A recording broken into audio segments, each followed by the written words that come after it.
주께와 엎드려 경배드립니다. 주 계신 곳에 기쁨 가득 무엇과도 누구와도 바꿀 수 없네. 경배드림이 기쁨 냅니다.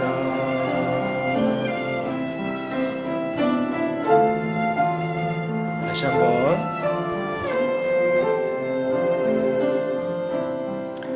주께와 엎드려 경배드립니다. 주 계신 곳에 기쁨 가득 무엇과도 누구와도 바꿀 수 없네. 경배드림이 기쁨 됩니다. 다음 들으실 곡은 46장입니다.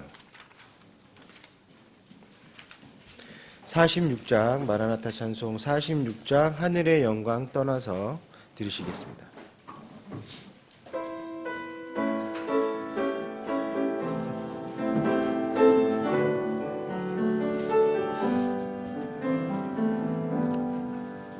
그의 영광 떠나서 모든 것 포기하사 나 위해 고난당하신 사랑의 주 십자가의 주사 다시 부활하셔서 하늘과 땅이 존귀하신 주님 나 경배하기 원해요.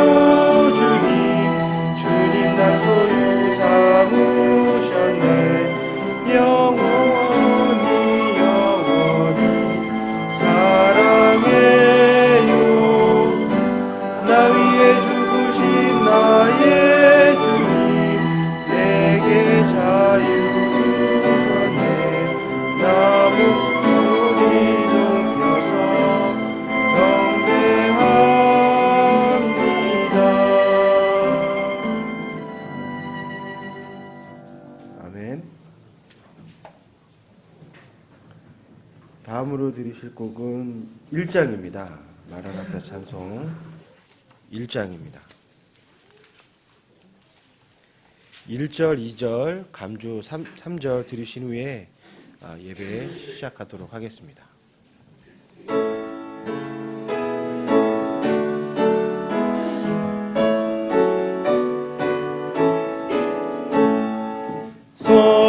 성도여 다 함께 할렐루야 아멘. 주 찬양하여라 할렐루야 아멘. 주 왕좌 앞에서 택하신 은혜를 다 찬송하여라 할렐루야 아멘.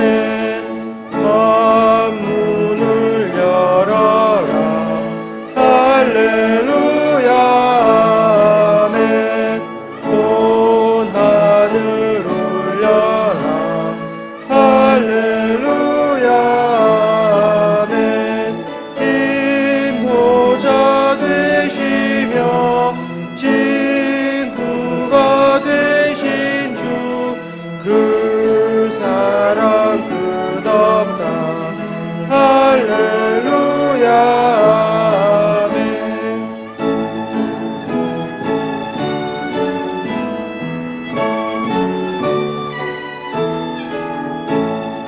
주 찬양하여라 할렐루야 아멘. 찬양은 끝없다 할렐루야 아멘. 거룩한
다 같이 일어나서 찬송가 13장 하나님께 찬양 드리겠습니다.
감사하신 아버지 하나님, 우리의 생명이 되셔서 우리에게 영원한 삶을 공급하시며 이 땅에 하나님의 나라가 건설되기를 원하시고 또 하나님 백성들이 주님을 찬양하며 주님으로 인하여 기뻐하고 즐거워하며 복된 인생으로 살게 하기 위해서 우리를 불러주신 것을 감사합니다. 우리가 지나간 때 하나님과는 관계없는 자들이었으나 이제 우리가 주님으로 인하여 하나님의 아들이 되고 또 배필이 되는 은혜를 베풀어 주신 것을 감사합니다.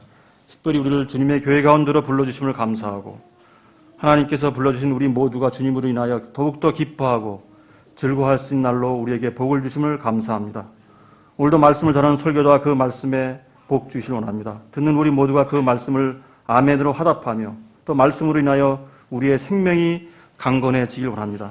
하나님께서 우리 교회를 통하여 영광을 받아주시고 또 주님의 뜨거운 갈망이 우리를 통해서 이루어지고 실현될 수 있기를 원합니다. 우리가 진실로 주님으로 인하여 만족하며 감사하며 주님의 날을 우리 남은 인생 동안 모두가 온 힘을 다해서 마음과 뜻과 정성을 다해서 하나님의 나라가 세워나가기를 조금도 부족함이 없도록 인도해 주시길 원합니다. 우리 주 예수 그리스도 이름으로 기도드렸습니다. 앉아주십시오. 찬송가 248장 찬양드린 후에 헌물을 위해서 기도해 주시겠습니다.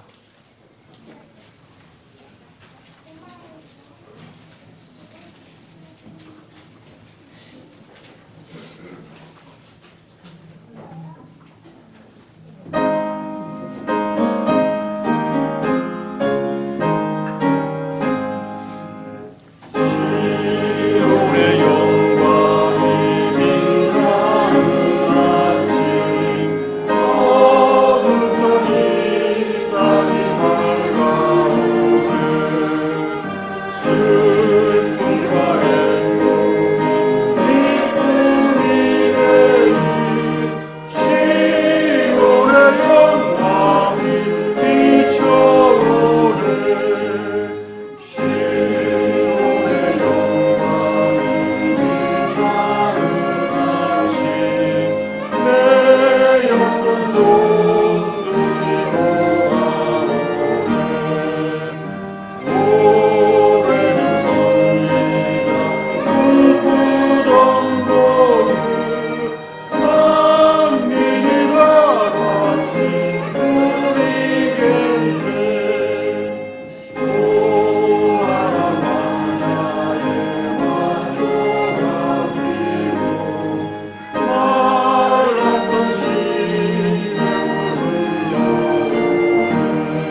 주님께 드려진 헌물 위해 기도드리겠습니다.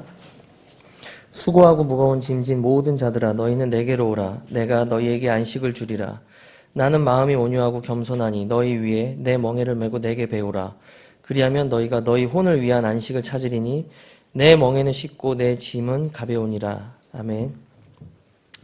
살아계신 하나님 아버지, 이 약한 현 세대뿐만 아니라 앞으로 다가오는 모든 세대들 가운데서도 우리가 함께 모여 이렇게 한 소망을 품고 살 수 있게 해주셔서 너무나도 큰 감사를 드립니다.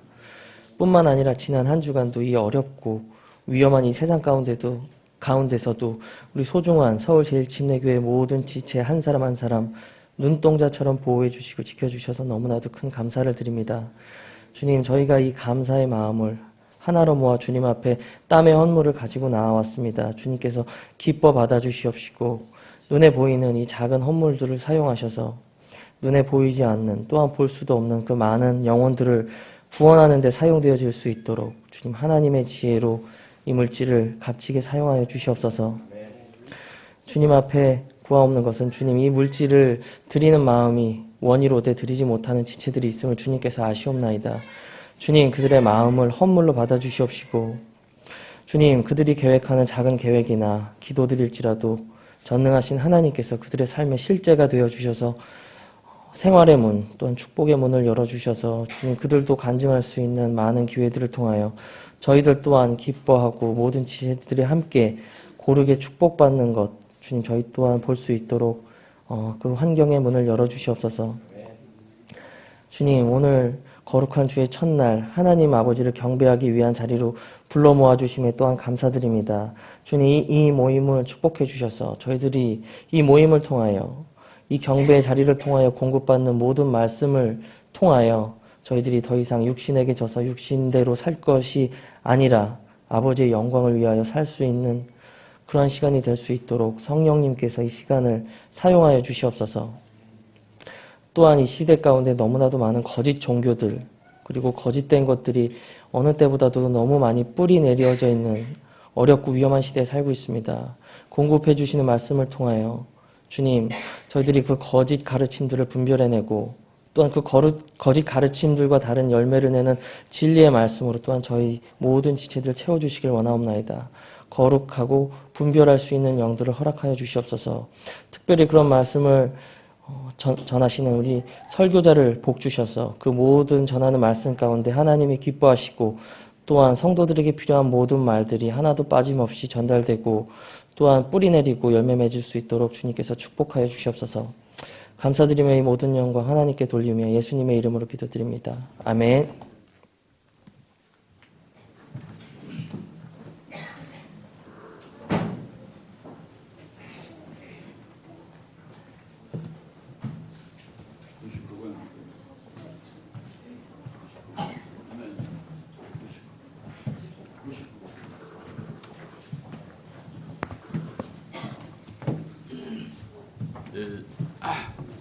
주일 오전 어르신 찬송은 짝수달 세 번째 주일로 지금까지 해왔는데 오늘 특별히 첫 주에 하는 것은 제가 6월 12일 날 미국 가는데 오늘 하자 그래서 섰습니다.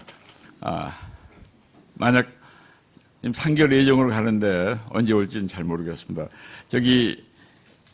제가 오기 전에 만약에 하늘에서 하나님의 나팔 소리가 들리면 공중에서 여러 성도님과 만나기를 소원하면서 99번 하나님의 나팔 소리 하나님께 영광 돌리겠습니다.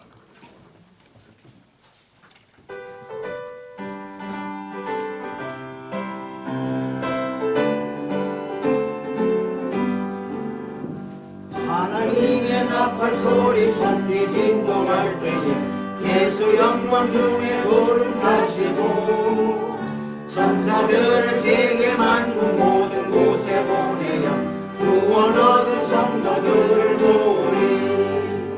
나팔 불 때 나이 나팔 불 때 나이 나팔 불 때 나이 불 때에 잔치 참여하겠네. 속에 잠자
볼 때가 이름 볼 때에 잔치 참여하겠네. 아멘.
교회 소식 참고해 주시기 바랍니다.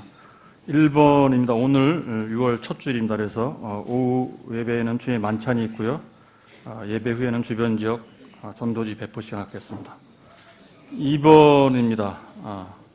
세월호 침몰 사고 잘 수습되도록 기도 계속 해주시고요. 이번 주 수요일 6월 4일은 지방선거 임시 공휴일입니다.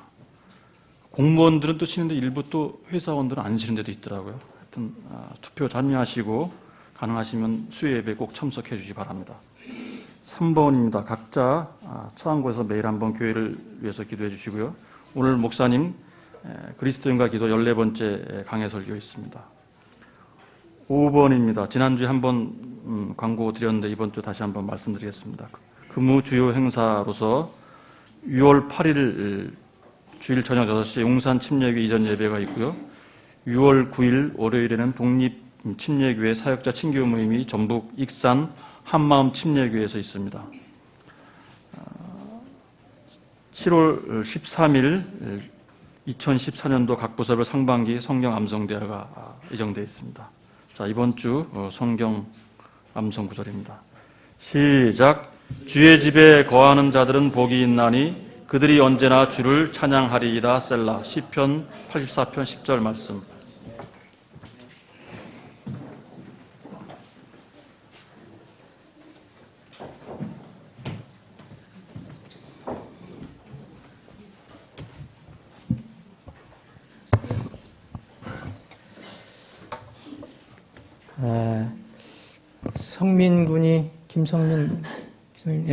김성민 군이 우리 교회 성민이가 셋이 있는데 하나는 군대가 있고 하나는 저기 미국에 공부하러 가 있고 또 성민이도 PC에서 공부하다가 이번에 방학을 맞이해서 귀국했습니다.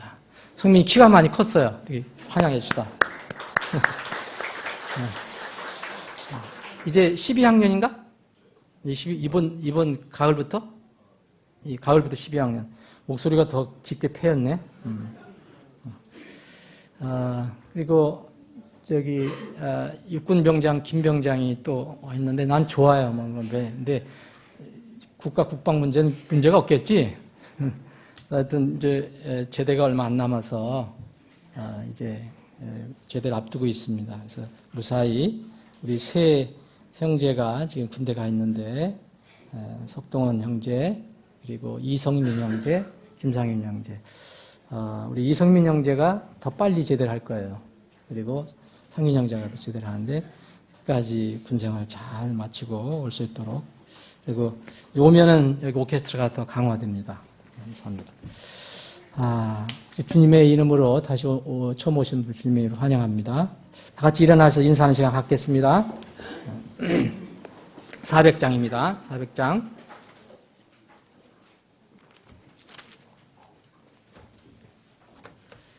1절 드리겠습니다. 그리고 서로 인사하는 시간 갖겠습니다.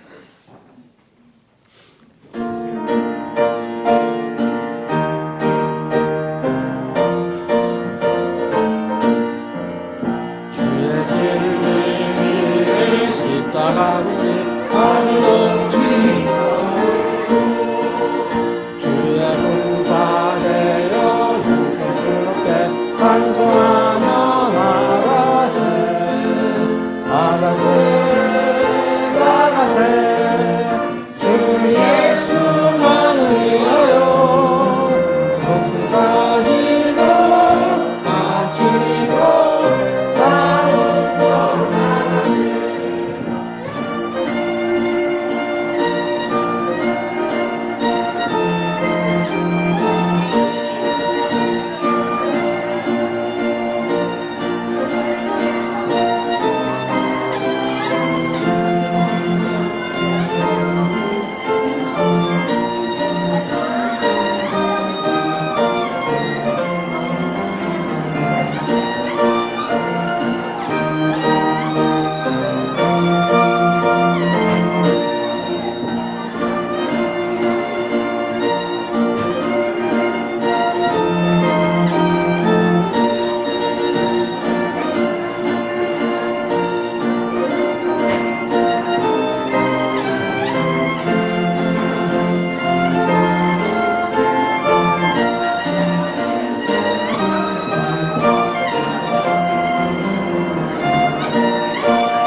그들은 이미 예수의 손에 하나없이 패하고 주의 군기만이 영광스럽게 오늘에 빛나네.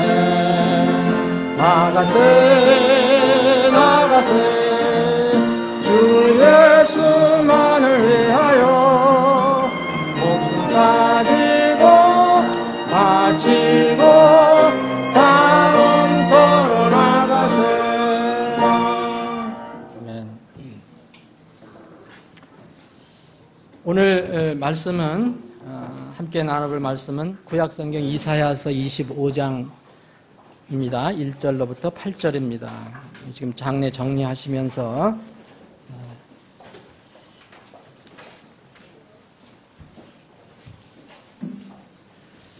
자, 제가 빠른 속도로 읽고요. 여러분들과 함께 읽을 부분을 말씀드리겠습니다. 이사야서 25장 1절로부터 8절입니다.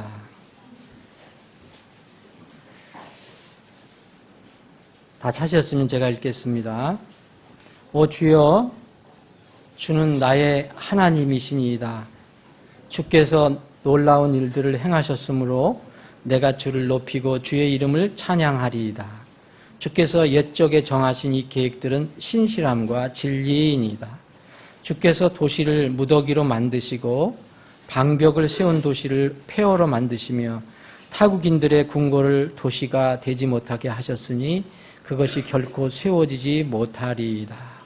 그러므로 강한 백성이 주를 영화롭게 하며 무서운 민족들의 도시가 주를 두려워하리이다. 무서운 자들의 공격이 성벽을 치는 폭풍 같을 때에 주께서 가난한 자들에게 힘이 되시며 고난에 빠져 궁핍한 자에게 힘이 되시고 폭풍을 피하는 피난처가 되시며 열기를 피하는 그늘이 되셨사오니 마른 땅의 열기를 낮춤같이 주께서 타국인들의 떠드는 소리를 낮추시며 열기를 구름의 그늘로 식힘같이 주께서 무서운 자들의 가지를 낮추시리이다. 6절부터 8절까지는 함께 읽겠습니다. 6, 7, 8 시작합니다. 만군의 주께서 이 산에서 모든 백성들을 위하여 기름진 것들과 찌꺼기 위에 떠있는 포도주부로 잔치를 베푸시되 곧 골수로 가득한 기름진 것들과 찌꺼기 위에 떠인 잘 정제된 포도주부로 하시고 또 그분께서 이 산에서 모든 백성들을 덮은 법궤의 표면과 모든 민족들을 뒤덮은 베일을 없애시며 승리 가운데서 사망을 삼키시리라. 주 하나님께서 모든 얼굴에서 눈물을 씻기시며 자신의 백성을 향한 백망을 온 땅에서 제거하시리라. 주께서 그것을 말씀하셨느니라. 아멘. 잠깐 기도하겠습니다. 아버지 하나님, 참으로 감사합니다.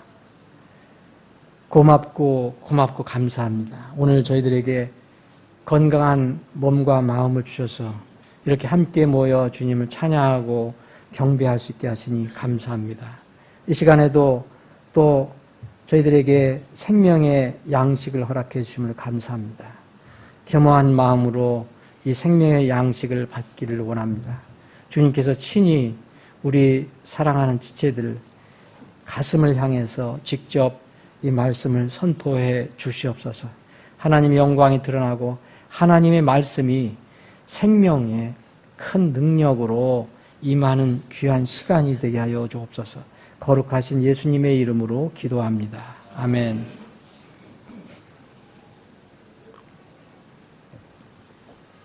오늘이 6월 1일인데 이제 여러분들이 여름을 좀 잘 보내시기를 바랍니다. 건강관리 잘 하시고 그래도 또 여름 계속되지 않습니다. 3개월만 잘 이기시면 돼요. 6, 7, 8 잘 이기시면 또 이렇게 좋은 날씨 가을이 옵니다.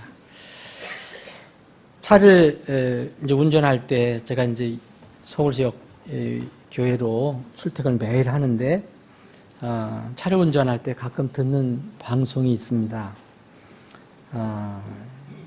이 개신교 초교파 성격의 방송이기 때문에 그 비성경적인 것들이 분명히 있어요. 들어보면. 그리고 성경에 맞지 않는 비진리 이런 것들이 이게 진리와 혼합된 내용이 적지 않습니다.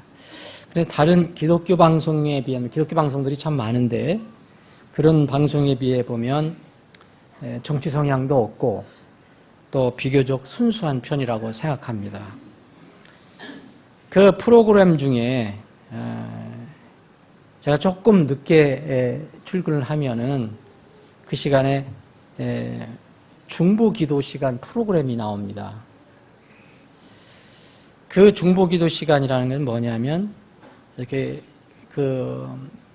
이 청취하는 사람들이 방송국으로 전화를 해서 그 기도 제목을 얘기하면 거기에 나온 그날 나온 목사님이 이제 그 기도 제목을 듣고 기도를 해 주는 것입니다.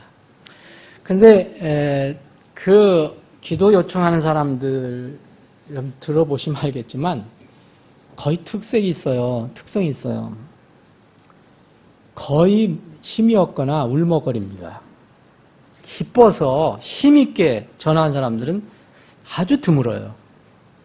거의 힘이 없거나 죽어간다고 그러죠. 아니면 울먹울먹 하면서 전화하는 사람들이 많아요. 지난 목요일 날 제가 출근하면서 조금 늦게 출근했는데 방송을 이렇게 그걸 들었습니다. 그런데 어느 강도사라는 거 여러분도 아세요?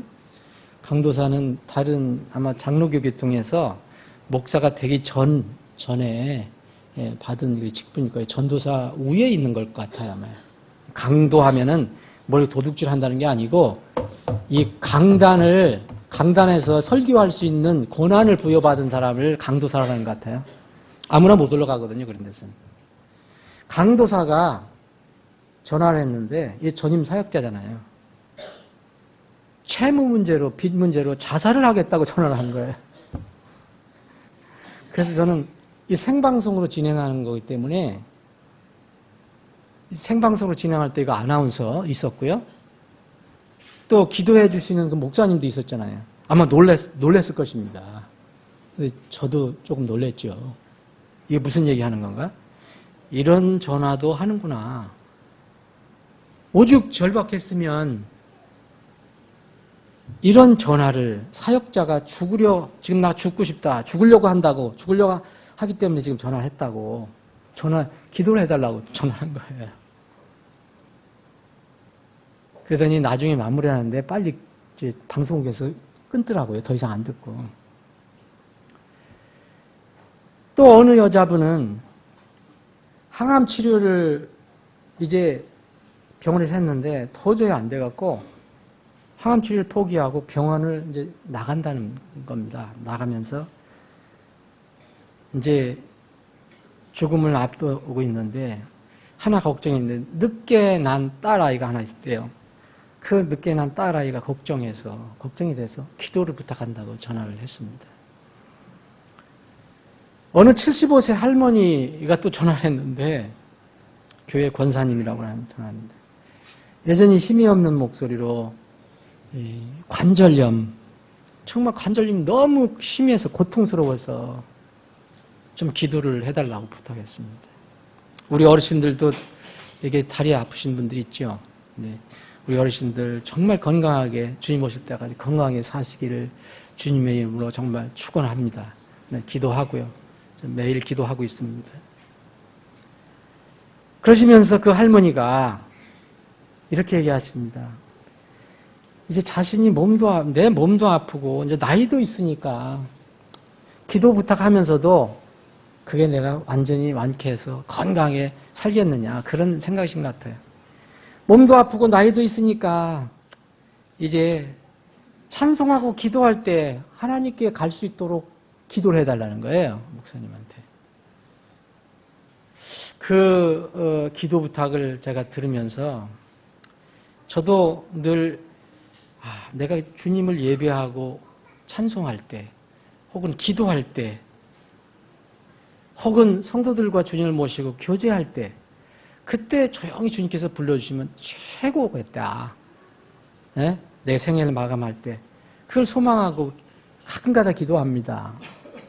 그런데 이 할머니의 기도 제목을 듣는 순간 얼마나 고통스러우면 관절염 때문에 이런 기도를 부탁하실까 하면서 또 조용히 찬송할 때 주님께서 저를 불러주시면 좋겠다 이런 기도 해달라고 했을 때 그 소리를 듣고 눈시울이 붉어졌습니다. 기도 요청하는 사람들의 내용을 전 통계를 내보지는 않았어요. 근데 제가 가끔가다 들어오면 제가 이런 결론 내릴 수 있습니다. 이런 분들의 내용을 크게 두 가지로 나눌 수 있어요. 하나는 건강 문제입니다. 이건 무슨 문제죠? 건강 문제. 질병 문제예요. 또 하나는 물질 문제예요. 돈 문제입니다. 거의 기도 요청하는 게 거의 이런 겁니다. 그 외에 가끔가다 자녀 문제, 부부 간의 갈등 문제, 또 남편 교회 나오게 해달라는 그런 문제, 이런 문제가 가끔가다 있어요. 근데 제가 국가 민족을 위해서 요청하는 거, 그리고 전도 선교에 관해서 이렇게 기도 요청하는 거, 이런 거는 거의 못 들은 것 같아요. 뭐 있었겠지요. 근데 이런 것을 이 통계를 보면 우리가 인생이 바로 이런 거구나라는 것을 다시 한번 새삼스럽게 이제 인식하게 됩니다. 우리는 너나 할 것 없이 매일 일어나는 눈앞에서 벌어지는 이 일들, 이 삶에 매여 사는 것이 분명합니다. 이것이 현실입니다. 여러분, 이 세상의 삶이 정말 녹록지 않잖아요. 우리 형제님 기도하신 것처럼 한 주간 위험한 세상에서, 정말 어지러운 세상에서, 그리고 우리가 이리저리 뛰어다녀야 또 땀의 수고를 그 열매를 얻고 그래야 살아가고, 정말 녹록지 않습니다. 이 기도 제목, 이 요청하는 것을 보면 대부분의 사람들이 삶의 무게가 너무 무겁다, 눌려 살아가고 있다는 것을 알게 됩니다. 여러분, 혹시 물질적으로 좀 여유 있는 사람은 뭐 문제가 있습니까? 건강 문제 있죠. 전 요새 돈 많은 그분이 갑자기 이제 이건희 회장, 여러분, 돈이 많으면 무슨 소용이 있습니까? 그러죠? 네. 여러분, 돈으로 사람 생명을 어떻게 연장시킬 수 있습니까? 조금 할 수 있겠죠. 돈으로 사람의 생명은 못 삽니다. 그분은 얼마나 힘들겠습니까? 스트레스. 그 많은 벌려놓은 그 삼성그룹에 그걸 앞으로 미래를 또 걱정을 많이 할 거 아닙니까? 그분이 건강이 회복돼야 돼요. 이건 뭐냐, 나는 그분이 개인적으로 좋아서 그런 게 아니라 국가 경제를 위해서 필요한 겁니다. 국가 경제가 안정이 돼야지 우리도 또 그 덕을 볼 수 있는 거예요. 그래서 회복이 돼서 또 구원받으면 얼마나 더 좋겠습니까? 이 삶의 무게가 너무 무거워서 이 눌려 살아가고 있는 것이 바로 그 기도 요청하는 거 보면 갈 수가 있습니다. 아, 이것이 인생이라는 거죠. 누가 이러한 인생의 그 본질에서, 이 범주에서 누가 벗어날 수 있겠는가요? 우리는 피조물 인간이고 하나님이 아닌데 어찌 우리에게 주어진 인생의 운명을 거부할 수 있습니까? 에덴 동산에서 인류의 조상 아담과 이브가 하나님의 명령을 어기고 죄를 지음으로써 이제 하나님의 위대한 창조물에서 이제 흙으로 돌아가야 한다. 너는 내 말을 듣지 않았기 때문에 이제 흙으로 돌아가라. 죽어라는 명령이 떨어졌습니다. 이것이 사람의 타락한 인생의 운명입니다. 그때부터 인생은 죽음과 함께 온갖 고통이 시작됐어요. 인생의 죽음과 고통은 바로 우리의 창조주신 하나님과 그분의 말씀을 무시한 데서 시작된 것입니다. 이게 본질적인 것을 우리가 참을 한번 다시 새삼스럽지만 인식을 해야 됩니다. 그런데 세상 사람들은 여전히 자신의 불행이나 고통을 자신에게서 온 것보다는 세상을 원망하고 사회를 원망하고 다른 사람을 원망하고 남의 탓하며 살아갑니다. 물론 구조적인 문제도 없지 않아 있습니다. 본질적인 문제는 다 우리에게 있습니다. 아담은 자신의 죄를 하나님께서 먹지 말라는 것을 어겨놓고 죄를 짓고 하나님께서 추궁할 때 아담은 자신이 죄를 졌다고 고백하지 않습니다. 하나님을 원망하고 이브, 하나님께서 나에게 짝지어 주신, 나에게 보내주신 그 이브가 나를 꼬여서 그래서 내가 죄를 졌다고 얘기하잖아요. 아담은 자신의 죄를 이브에게 돌리고 이브한테 또 하나님께서 물어보시니까 누구에게 돌립니까? 자기가 욕심이 나서 그걸 먹은 건데 뱀에게 탓하잖아요. 그래서 하나님께서는 반대로 차라리대로 죄를 짓는 데 관련된 거꾸로 이제 뱀에게 징벌을 내리십니다. 저주를 내리시고 뒤에는 여자와 남자에게 죄의 값으로 징벌을 내리십니다. 여러분 창세기 3장을 읽어보시면 왜 인간이 이렇게 고통스러워하다가 죽는 것인가? 왜 나서 늙고 병들어 죽는 것인가? 이것이 이유가 나와 있어요. 지금도 인생의 본질은 그 기본 원리는 모든 사람들이 인생 속에서 그게 진행 중입니다. 이거 아무도 거부할 사람 없어요. 부인할 사람 없습니다. 모세는 그렇게 시편에 기록을 했습니다. 우리의 햇수의 날들 70년이요. 강건하면 80년이라도 그 햇수의 우력은 수고와 슬픔뿐이니 그랬어요. 수고와 슬픔뿐이다. 정말 땀 흘리지 않으면 하나님께서 이 마담에게 뭐라 그랬습니까? 너는 땀을 흘리지 않으면 수고하지 않으면 빵을 먹지 못한다 그랬어요. 여자에게는 무슨 고통을 줬습니까? 산통의 고통을 줬어요. 그 햇수의 우력은 수고와 슬픔뿐이 그 우력이 곧 끊어짐에 우리가 날아가 버리나이다. 제가 오늘 6월 1일인데 오늘 제가 아침에 우리 김선환 어르신하고 같이 오면서 김선환 어르신이 그런 얘기를 들었어요. 저도 똑같은 생각을 하고 있었어요. 그 순간에. 오늘이 6월 1일이다. 벌써 올해가 벌써 6월 1일이야? 정말 우리가 날아가 버리는 것처럼 보여요. 조금 있다가 여러분도 뭐 추워서 연말 준비할 거예요. 이러한 성경이 가르치는 인생의 본질, 곧 생로병사의 배경과 원인을 알면 인생의 고통 속에서, 인생의 수고 속에서 우리의 마음이 하늘의 지혜에 이르기를 구할 수 있습니다. 그러면 영혼이 구원받을 수 있고 구원받은 후에도 이 땅에서 삶의 지혜를 얻을 수 있어요.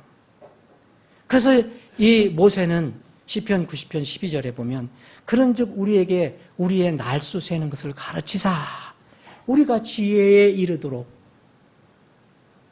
우리의 마음을 쓰게 하소서 그랬어요. 우리의 마음을 우리가 지혜에 이르도록 우리 이런 인생의 본질을 잘 알고 우리가 날수 세는 것을 좀 가르쳐 달라. 그래서 우리가 지혜에 이르도록 해달라. 인생의 본질을 알면 우리가 거역할 수 없는 그 원리가 우리 삶 속에서 지금 진행되고 있고요. 또 우리 날마다의 삶 속에서 일어나는 크고 작은 그 고통, 또 수고, 슬픔, 이것이 여전히 어디에서 온 것이냐. 우리가 하나님과의 비정상적인 관계에서 나오는 것임을 알게 됩니다. 우리는 영화로운 몸으로 바뀌기 전까지는 완벽하게 죄에서 자유롭지 못합니다. 불의와 불법에서 자유롭지 못해요. 그 열매 속에서 우리가 살아갑니다. 비정상이 지금 세상에 행행하고 있습니다. 정치적인 정상, 비정상을 저는 말하는 게 아닙니다. 인간의 본질 속에서 나오는 비정상. 그 속에서 사는 우리의 삶도 영적으로든 현실적으로든 정말 우리 삶 속에 보면 비정상이 만연하고 있습니다. 그럼 무엇이 정상이고 무엇이 비정상일까요? 피조물인 우리가 창조주 하나님과의 관계가 무너진 상태에 살면 그것이 비정상입니다. 피조물, 곧 창조된 사람이 창조주 하나님을 무시하고 창조주 하나님 등한히 여기고 이 우리 피조물이 창조주 하나님 자리에 앉아서 살아가려고 하는 것이 그것이 바로 지극한 비정상이라는 것입니다. 이 비정상에서 온갖 문제가 나옵니다. 원론적으로도 그렇고 우리의 날마다의 삶 속에서도 그렇습니다. 그런데 이 세상은 이런 것들, 창조주 하나님을 무시하고 피조물이 창조주 자리에 앉아서 살아가는 것, 이런 것을 정상이라고 해요. 세상에서는. 예를 들어서 여러분 창조론하고 진화론하고 요새 하면 어디가 정상이랍니까? 세상에서는. 학교에 가면 다 진화론을 배우고 있어요. 그거 정상이에요. 우리 친구들이 시험 볼 때 진화론 틀리다고 답 쓸지 난 잘 모르겠어요. 그거 95점 받아도 돼. 그때는 그건 틀리다고 하면 하나님께서 1000점을 주실 거예요.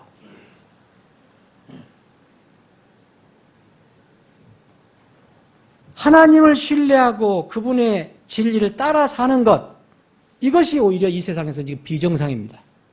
그렇죠?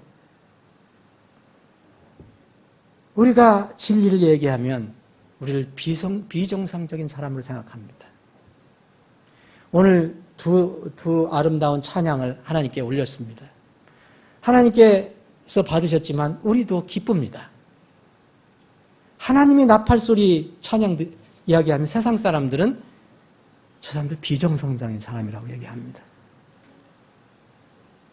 그리고 찬양대가 찬양한 우리가 살아도 주를 위해서 살고 죽어도 주를 위해서 죽나니 그러므로 우리가 살든지 죽든지 우리가 주의 것이로다. 이 내용을 오늘 찬양하는데 이렇게 얘기하면 저 사람들 비정상이라고 얘기합니다.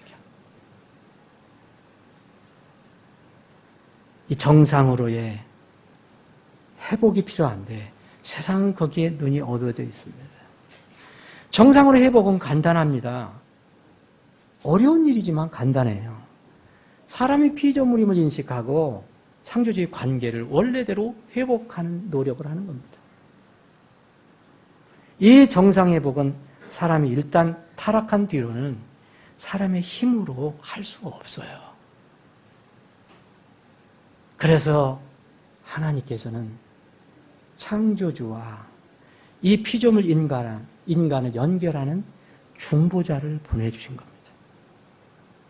하나님께서 기름 부으셔서 인류의 구원자로 보내신 분이 바로 중보자 예수 그리스도입니다. 하나님 모든 사람이 구원을 받고 진리를 아는 데 이르기를 원하시느니라. 한 하나님이 계시고 하나님과 사람들 사이에 한 중재자가 계시니 그분은 사람이신 그리스도 예수님이라. 우리의 중보자, 이 중보자가 있기 때문에 우리는 비로소 하나님과 이제 비정상에서 정상의 관계를 회복하게 된 겁니다. 우리는 신분적으로 이미 정상의 관계를 회복한 사람들입니다. 여러분들이 분명히 거듭나셨다면 여러분들은 하나님과 창조주와 그리고 피조물인 여러분들이 정상의 관계를 회복했어요. 내 힘으로? 아닙니다. 예수 그리스도의 그 공로로.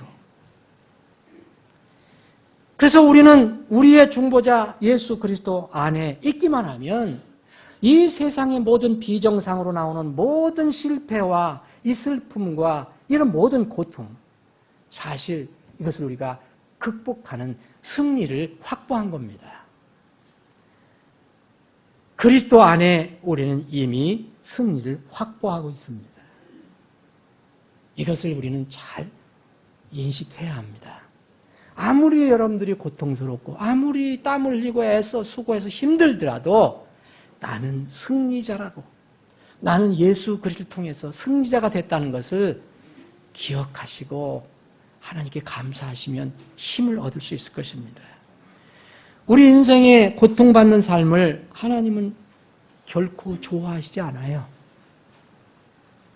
우리가 이렇게 인생에서 고통받고 수고하고 때로는 슬픔으로 눈물을 흘리고 이런 것을 우리 주님은 원하시지 않는다는 거예요. 그 고통에는 반드시 끝이 있습니다. 그 고통에 끝이 있어요. 여러분들 멀지 않습니다. 예레미야 29장을 한번 같이 보겠습니다.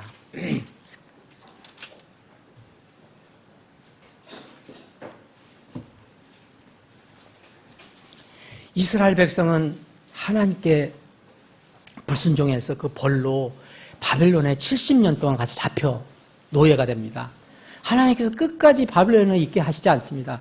정하신 때가 되면 그들을 다시 해방시켜 주십니다. 자, 예레미야 29장 10절, 주가 이같이 말하노라. 바벨론에서 70년이 찬 뒤에 내가 너희를 돌아보고 너희를 향한 나의 선한 말을 이행하여 너희를 이곳으로 돌아오게 하리니 너희를 향한 나의 생각을 아노라. 내가 아노라. 그것은 평안을 주려는 생각이요 재앙을 주려는 생각이 아니니 곧 기대하던 결말을 너희에게 주려는 것이라. 주가 말하노라. 우리는요, 기대하는 결말이 있어요. 우리가 영원히 이러한 수고와 고통 속에서 눈물을 흘리며 고통스럽게 살아가지 않습니다. 하나님의 긍휼, 이것을 의심하거나 하나님의 공의를 원망하고 그러면 우리의 믿음은 점점 약해져 갑니다.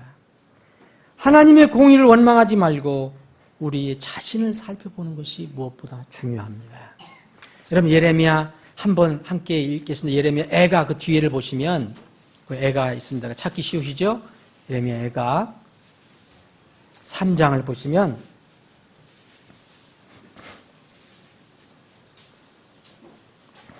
제가 읽겠습니다. 3장 31절 주께서 영원토록 버리지 아니하시리라. 그러나 그분께서 괴롭게 하실지라도 여기 슬프게 하실지라도 그렇게 번역을 하면 더 좋지 않겠나 생각이 듭니다. 영어 원문을 보면 자신의 많은 긍휼에 따라 불쌍히 여기시리니 그분은 고의로 사람들의 자녀들을 괴롭게 하거나 슬프게 하지 아니하시는도다. 38절부터 41절은 여러분들과 제가 같이 한번 읽어보겠습니다. 시작합니다. 화와 복이 지극히 높으신 이의 입에서 나오지 아니하느냐? 살아있는 사람은 자기 죄들로 말미암아 벌을 받나니 어찌 불평하리요? 우리가 우리의 길들을 살피고 시험하여 주께로 다시 돌아가자. 우리가 우리의 마음과 손을 다 같이 하늘들에 계신 하나님께 들어 올리자.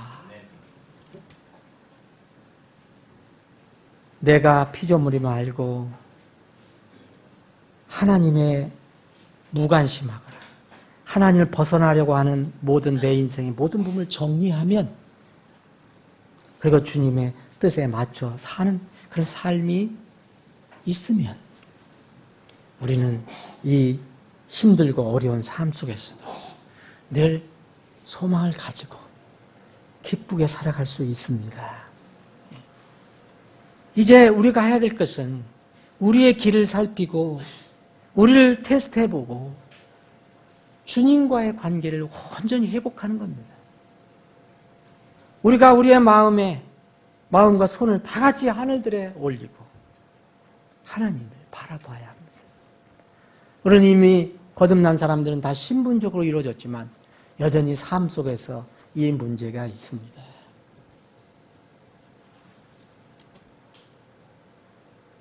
오늘 본문 이사야서 25장을 보시면은 이 무슨 내용이냐면은 이것은 이스라엘 백성이 이제 노예로 붙잡혀 가서 고통을 받습니다. 이스라엘이 나라도 잊어버립니다. 성도 다 망가졌습니다. 근데 나중에 이스라엘의 남은 자들이 회복되는 이 놀라운 기쁜 소식이 여기에 기록되어 있습니다. 그런 일들이 이사야는 11장, 그리고 여기 25장, 그리고 마지막 65장에 기록을 해놓고 있습니다. 회복되는 거. 그래서 1절부터 여기에 보시면 하나님께서 옛적에 정해놓으신 계획들은 신실하심과 진리라는 거예요.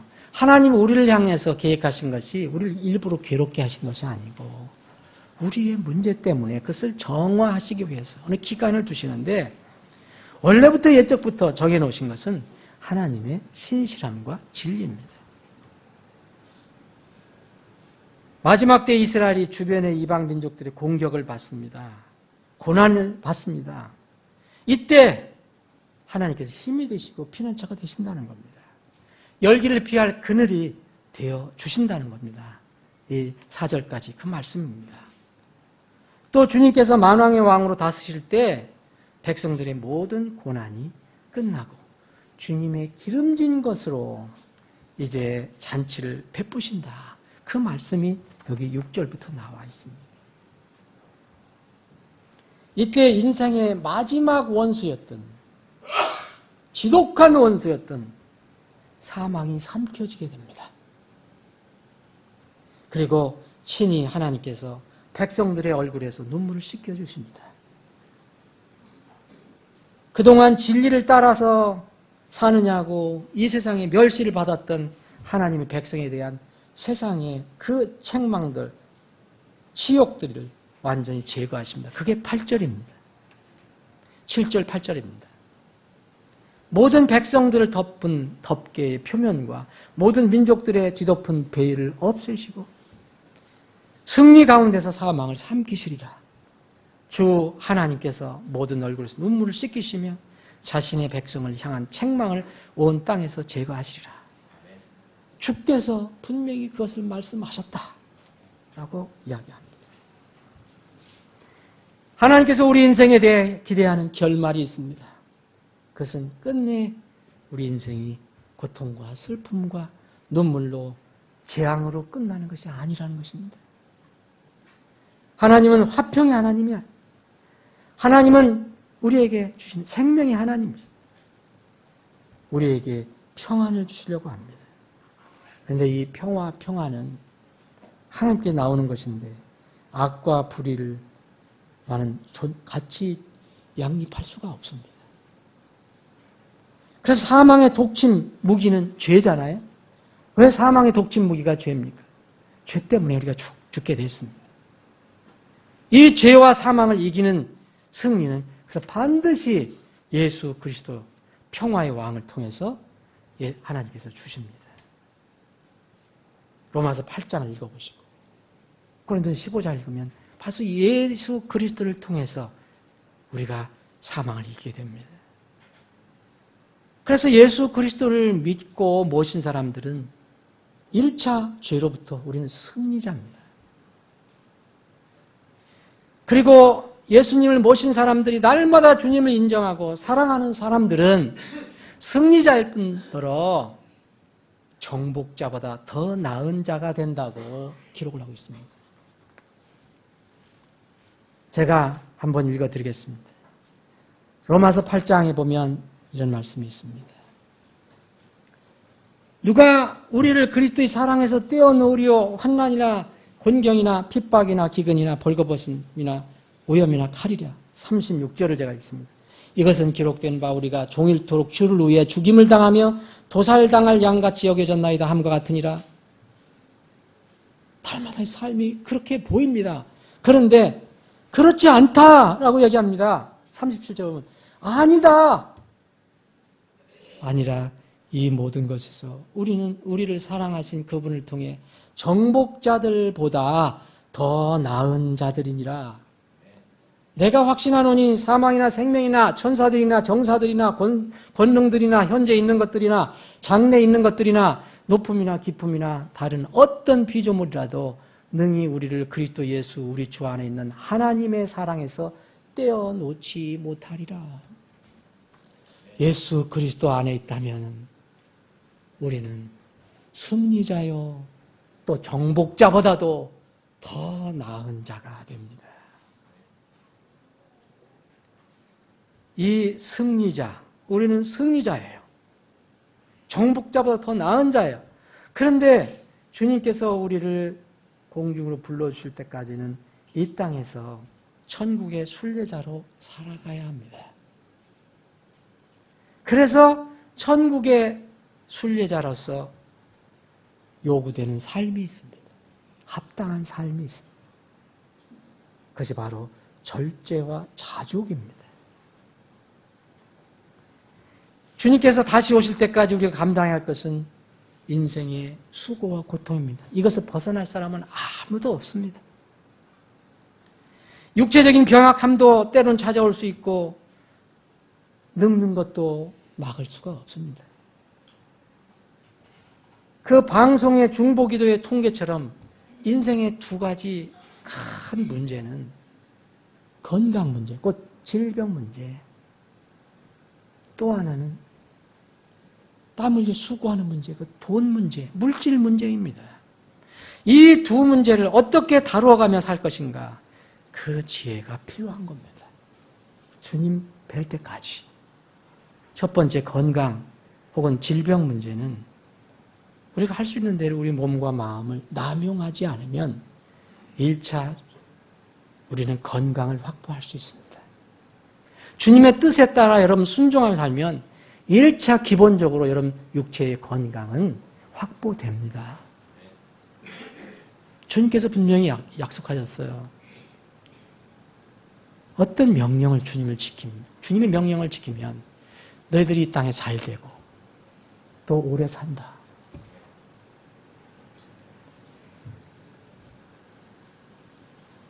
우리가 늙는 것은 막을 수 없어도 혹 병이 우리를 찾아와도 우리의 하나님은 무슨 하나님이라 했습니까? 이 이스라엘 백성에게 예수님 하나님께서 스스로 말씀하십니다. 나는 너희들을 치료하는 주 하나님이라.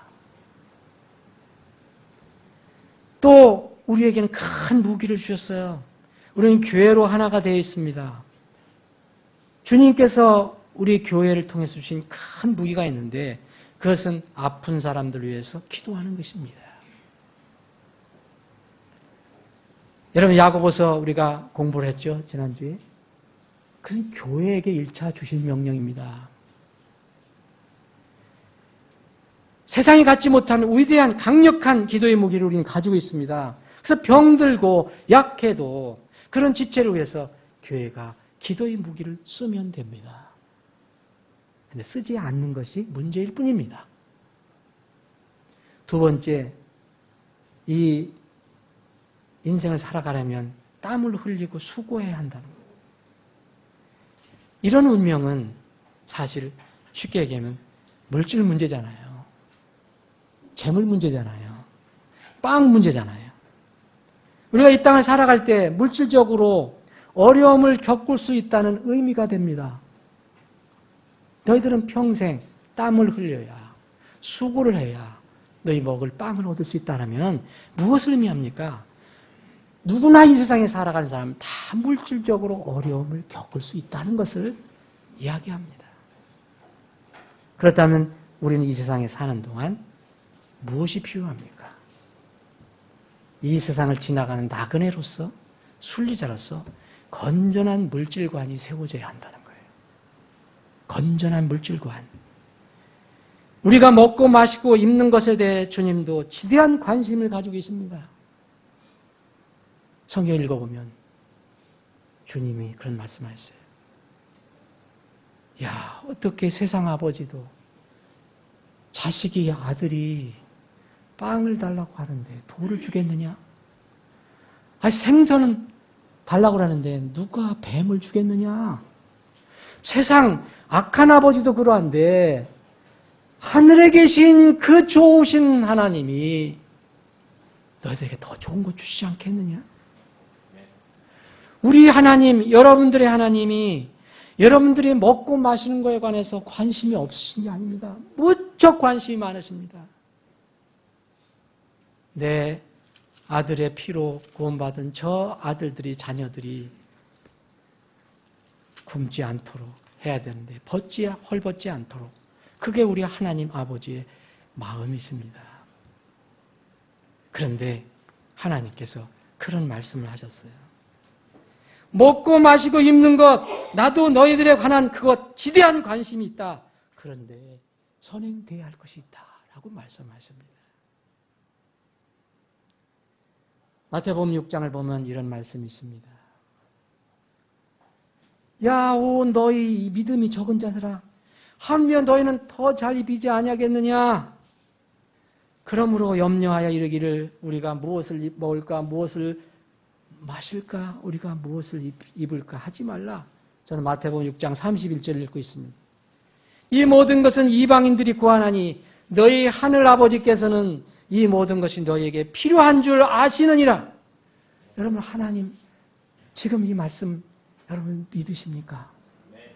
여러분의 아버지가 여러분들이 먹고 마시고 입고 쓰실 거 필요하다는 거 아신다고 했지 않습니까?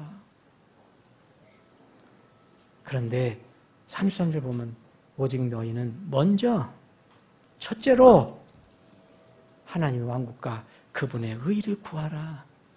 그리하면 이 모든 것을 너희에게 더하시리라. 안 주시겠다는 게 아니잖아요. 하나님 아버지께 여러분들에게 주겠다 말씀하셨어요. 근데 순서가 자꾸 바뀌는 거예요. 여러분, 이 말씀을 우리는 절대 건성으로 읽어서는 안 됩니다. 정말 진실한 마음으로 읽고 자신의 마음속에 새겨 넣어야 합니다. 이 명령의 말씀을 우리가 이 땅을 살아가는 동안, 나그네 순례자 살아가는 동안 우리의 믿음에 날마다 적용해야 합니다. 나그네 순례자의 삶의 특징이 뭐겠습니까, 여러분? 언제 한번 우리 등산도 한번 가고 그럽시다. 벌써 더워지잖아요. 그러면 우리가 뭐 하이킹을 가든 등산 가든 여러분들 뭐 가지고 갑니까? 최소한 간단한 걸 준비했죠. 여러분들 테레비 50인치 HD TV 등에 메고 갈 겁니까? 어떻게 그렇게 하실 거예요? 컴퓨터 지게에다 메고 갈 겁니까? 간단한 물통, 신발, 모자, 그 뭐 간단한 양식, 이것만 가지고 갈 거 아닙니까?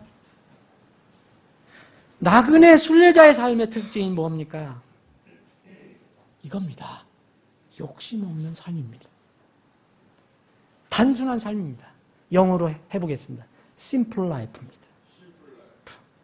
심플. 여러분들 예전에 말했대요. 심플하다, 심플하다.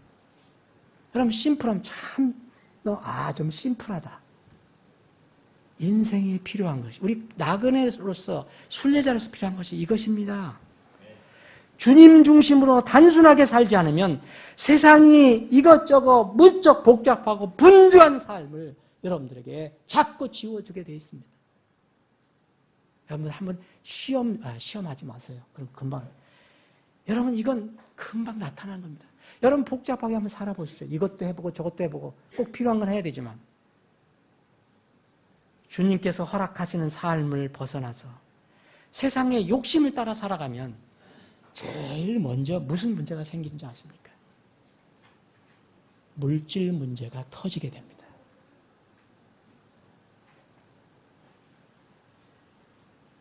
땀 흘려 수고하는 것에 따라 얻은 빵에 감사하고 만족하면서 살아가면 다소 불편할 수는 있어요. 다소 불편할 수는 있어도 물질로 인한 죄와 불법에 연루되지 않습니다. 여러분, 요새 세상에서 그 나오는 이야기 들어보십시오. 정치적인 거 보면 정치적인 사회적이든 회사든 다 그 사람들 이렇게 나중에 이 부정해서 이렇게 잡혀 들어가고 그런 거 보면 거의 다 자기 수준의 높은 무엇을 욕심을 차리는 거예요. 그렇죠. 여러분.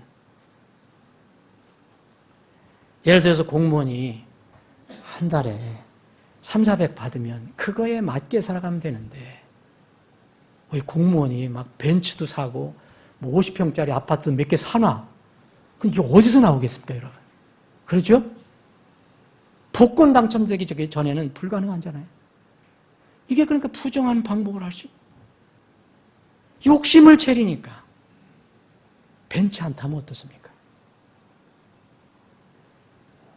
이번에 도망 다니는 사람은 뭐 이름도 모르는 벤틀리 뭐 하고 5억이래요. 5억짜리래요, 그게. 그거 안 타면 어떻습니까? 여러분. 아니, 텅텅텅거려도 잘만 가면 되잖아요. 어디 가는데 무슨 차이가 있습니까? 우리가 자신의 땀의 수고로 얻을 수 있는 소득의 범위를 벗어나 생활을 하면 반드시 나오는 게 경제적인, 물질적인 문제가 생깁니다. 하나님께서 허락하시는 소득에 우리의 삶의 수준을 맞추어야지. 거꾸로 우리가 설정한 삶의 수준을 만들어 놓고 거기에다가 하나님께 허락하시는 소득을 맞추려고 해보니까 자꾸 속된 말로 빵꾸가 나는 겁니다. 디모데전서 6장 8절에 이런 말씀이 있습니다. 우리가 이 세상에 아무것도 가지고 오지 아니하였은지 아무것도 가지고 가지 못할 것이 확실하니 먹을 것과 입을 것이 있은즉 우리가 그것으로 만족할 것입니다. 사랑하는 여러분, 우리 사랑의 하나님 아버지는 우리를 절대로 방치하시는 분이 아니심을 믿으시기 바랍니다. 히브리서 13장 5절에 이런 말씀이 있습니다. 너의 행실을 탐욕이 없게 하고 욕심을 부리지 말라는 거예요. 탐욕이 없게 하고 너희 가진 것들로 만족하라. 여러분 이병철 씨는 없죠. 이건희 씨 부러워할 필요 없어요. 너희가 가진 것들로 만족하라. 그분께서 이르시되 내가 결코 너를 떠나지 아니하고 너를 버리지 아니하느니라 하셨느니라. 얼마나 힘이 되는 말씀입니까? 우리를 버리지 않으신다 그랬어요. 여기에 그래서 나그네로서 천국을 향해 가는 순례자로서 필요한 것이 바로 절제와 자족입니다. 여러분, 절제란 덕은 성령님을 모시고 있는 사람이라면 마지막으로 나오는 영적 열매예요. 갈라디아서 5장 한번 여러분 읽어보세요. 9가지 열매 나오시죠? 사랑, 기쁨, 화평, 오래 참, 부드러움, 선한 양, 믿음, 온유, 그리고 절제니라. 그리스도인이 절제가 없으면 마지막 모습은 불행으로 끝납니다. 구원은 받았어도. 돈을 사랑함이 모든 악의 뿌리라고 했어요. 어떤 자들이 돈을 탐내다가 믿음에서 떠나 잘못하여 많은 고통으로 자기를 꿰뚫는다라고 얘기했습니다. 여러분, 이번 속칭 구원파, 속칭입니다. 여러분, 다음 주에 이 말씀을 제가 드릴 겁니다. 여러분, 이것 때문에 여러분 영적으로 좀 불편하시죠? 두려워할 거 없습니다. 하나님은 가장 위대하신 분이고 말씀은 변하지 않습니다. 그래서 속칭 구원파입니다. 속칭 구원파 유병헌 씨 사건도 마찬가지예요. 여러분, 교회라면 교회에 돼요. 주님의 교회가 무슨 돈을 버는 사업을 합니까? 아무리 이유를 달아도 주님의 교회가 아닙니다. 설교하는 설교자라면 돈에 대한 무슨 욕심이 그렇게 많습니까? 그 나이에 남은 기간 실컷 써도 몇 천만 원, 몇 억이면 될 텐데 수백억, 수천억 돈 모아서 무엇을 한다는 말입니까? 그림 한 점에 1,000만 원, 500만 원 이게 무슨 필요가 있습니까? 이것은 하늘 본향을 향해 나그네 길을 가는 구원받은 성도로서는 절대 아닙니다. 어울리는 삶이 아니에요. 혹시 그들이 말하는 하늘 본향, 성경이 말하는 하늘 본향과는 전혀 다른 곳인 것 같아요. 여러분, 이 성경의 지도자들을 보면 세상 어떤 권위가 잡아가면 잡아가는 대로 갔어요. 도망 다녔습니까? 거기 가서 법정에서 자기의 옳은 것을 이야기하면 되잖아요. 사랑하는 여러분, 말씀을 한번 정리를 해보겠습니다. 나그네라고 아무 일도 하지 말라고 하는 건 아닙니다. 자족하라고 해서 만날 땀도 안 흘리고 그냥 그렇게 게으르게 살아라는 게 아니에요. 성경은 누구든지 일하려 하지 아니하거든 먹지도 말라고 그랬어요. 데살로니가후서 3장 10절에 보면. 열심히 일해서 그 생활에 필요한 것 얻는 것은 선한 일입니다. 정직하고 의로운 방법으로 재물을 얻었다면 선한 것입니다. 여러분들 정직한 방법으로, 좀 선한 방법으로 돈을 많이 벌으시길 바랍니다. 부자가 되시길 바랍니다. 경제적으로 잘 사는 것, 부자 되는 것 자체가 나쁜 것이 아닙니다. 하나님은 우리가 빵을 달라고 하는데 돌을 주신 분이 아니잖아요. 생선을 달라고 하는데 뱀을 주신 분이 아닙니다. 하나님은 우리 아들들이 늘 가난하고 헐벗고 그렇게 하는 것을 좋아하시는 분이 아니에요. 사실 우리에게 넘치게 주시고 계죠. 그런데 우리가 우리 분량에 주신 대로 그것을 넘어서 욕심으로 수준을 높이고 살기 때문에 늘 주님은 우리에게 인색한 것처럼 보이는 겁니다. 아버지 하나님께서 우리를 향해 염려하신 것은 우리가 재물을 우리의 주로 하나님으로 섬길까, 그걸 걱정하시는 거예요. 마귀는 이 세상을 이용해서 점점 우리 성도들이 본향을 향해 가는 나그네라는 것을 잊게 하고 땅의 물질을 추구하는 데 분주하게 합니다. 여러분, 적지 않은 주님의 교회들도 지금 방향 감각을 상실하고 있습니다.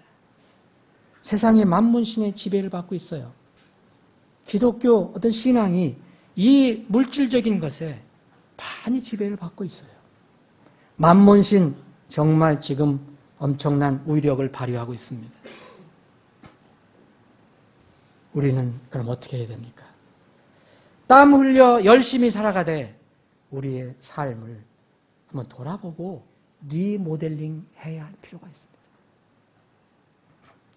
세상의 무거운 것과 복잡한 것은 다 떨쳐버리고 주님 중심, 주님의 교회 중심으로 단순한 삶의 방식으로 바꾸는 겁니다.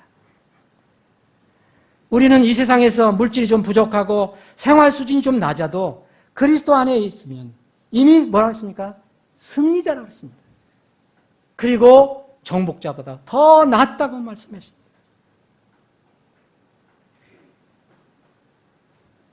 오늘 본문 말씀을 한번 다시 읽고 말씀을 마감하겠습니다. 제가 다시 읽겠습니다. 7절, 8절입니다. 또 그분께서 이 산에서 모든 백성들을 덮은 덮개의 표면과 모든 민족들을 뒤덮은 베일을 없애시며 그분께서 승리 가운데서 사망을 삼키시리라. 주 하나님께서 모든 얼굴에서 눈물을 씻기시며 자신의 백성을 향한 책망을 온 땅에서 제거하시리라. 주께서 그것을 말씀하셨느니라. 기도하시겠습니다.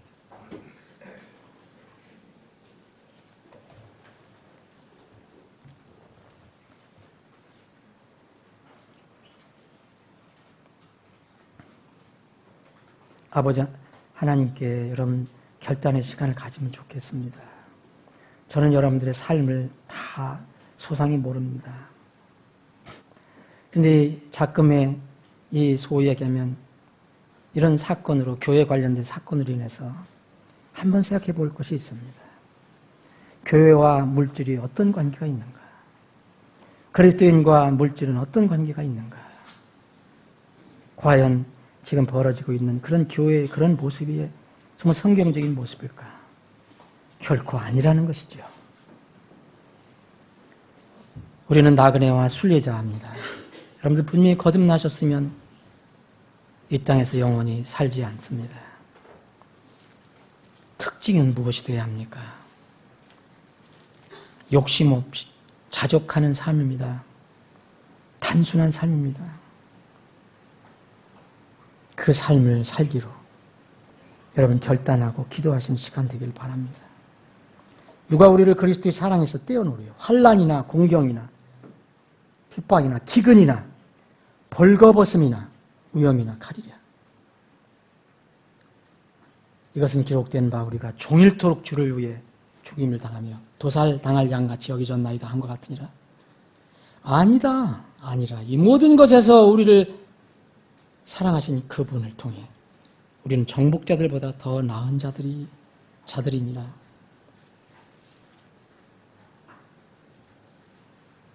예, 우리는 정복자들보다 더 나은 자들이 됐다는 것을 믿고 주님을 의지하고 이 땅에서 승리하는 삶을 살길 바랍니다.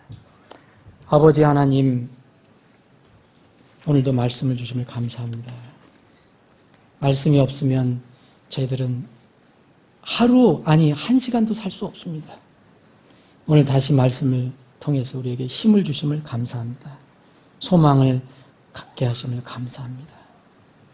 이 땅에서 저희들이 나그네로서 천국 순례자로서 욕심 없이 자족하며 사는 단순한 삶을 살 수 있도록 저희들에게 성령의 강한 역사하심이 있게 하여 주옵소서. 우리 지체들이 이 어려운 세상에서 주님께서 주신 말씀을 붙들고 영적으로나 현실적으로나 꼭 승리하는 삶을 살게 하여 주옵소서. 거룩하신 예수님의 이름으로 기도합니다.